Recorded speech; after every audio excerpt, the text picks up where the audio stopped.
As schools and universities desegregated in the 1950s and 60s, so too did the playing field.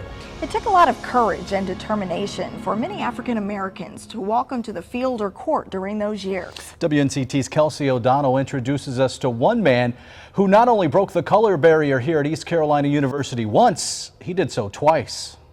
Among these walls is a whole lot of history and memorabilia that make up what is known as Pirate Nation today.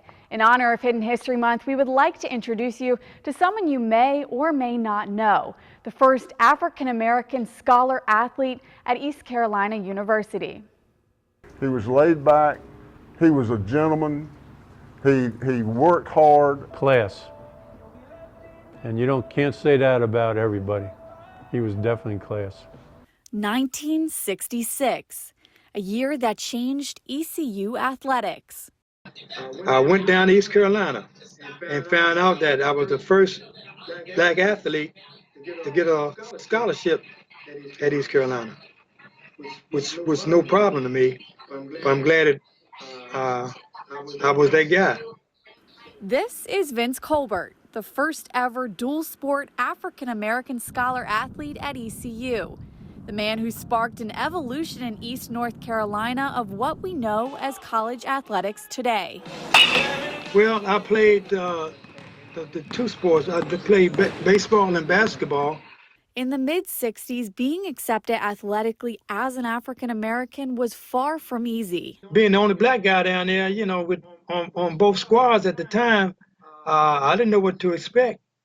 I heard stories about the South and all, and I just wanted, to make sure that I was going to be okay. But a special bond between a remarkable group of guys is what made his time at East Carolina legendary. Once you see your teammates, it's like you've never been apart.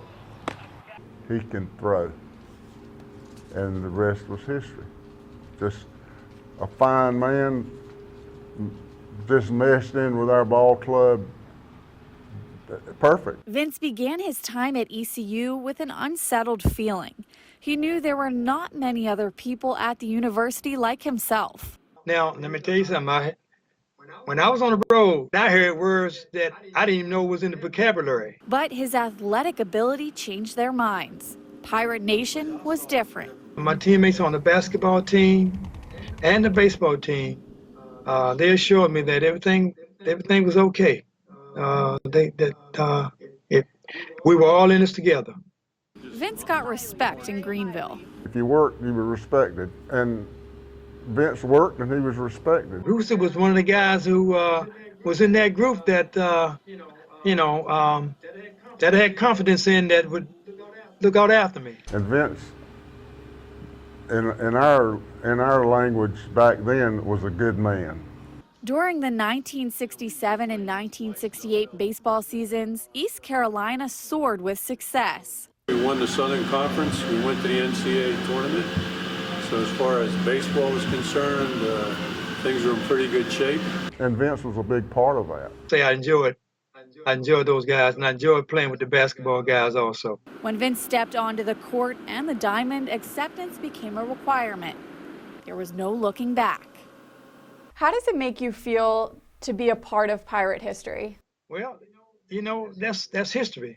And history has a way of hanging around for a while. It's always, you stare, your hair stands up on your neck. It don't stand up on my head, but it stands up on my neck. You always get a good feeling, an excited feeling to know that you were part of this tradition. And there is one thing all of these Hall of Famers have in common: the pride of being a pirate. Go Pirates! Go Pirates! Go Pirates! Did it with a drop ball. Now, some 50 years later, you would think that the camaraderie would have lessened, but it's amazing how a brotherhood can last. For Hidden History, I'm KELCI O'Donnell. Vince Colbert only attended East Carolina University for 2 years, yet he was still inducted to the university's Athletic Hall of Fame. Imagine what records could have been set if he were here longer. We'll be right back.